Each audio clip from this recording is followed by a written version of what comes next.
Our number one controversial call came against a team that always feels like they're coming out on the wrong side of the flag.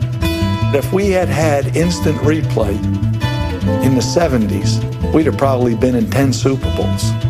Here's where the conspiracy exists in Al Davis's mind. You know, he's always believed that all the officials are coming at him because of this grand conspiracy. It isn't out there. Hey, you jerk! You big jerk! You ever call one on them? There were so many calls against us. It used to drive us crazy. So we used to have to extra prepare for the referees. The 1972 AFC playoff between Oakland and Pittsburgh was a hard-hitting defensive affair. When Ken Stabler scrambled for a fourth-quarter touchdown, the Raiders took a 7-6 lead.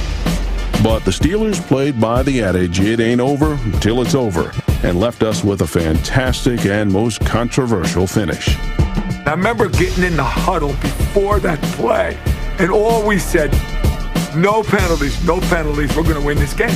Give them 40 yards, the game's over. At the time, rules stated 2 offensive players could not touch the ball in succession, which could have erased the league's most memorable play. Downfield, and there's a collision. It's caught out of the air. The ball is pulled in by Franco Harris. Harris is going for a touchdown for Pittsburgh. I run out on the field, and they say, we don't know what happened. I said, I know you don't know what happened. I'll tell you what happened. I said, it hit Frenchie Fuqua illegally. Franco Harris can't get, well, they told me to get the hell off the field. Now the referee goes over to the dugout and picks up the telephone and talks to someone on the telephone. And who he talked to or what he talked about, I have no idea. And then he hung up and came out and said touchdown. Franco Harris pulled in the football. I don't even know where it came from. In Oakland, they still believe that it hit not Jack Tatum, but Frenchie Fuqua, which would have defied all laws of physics, but nevertheless, that's what they believe, which would have made that catch by Franco illegal. No way. How could Jack hit a football like that and take, come on.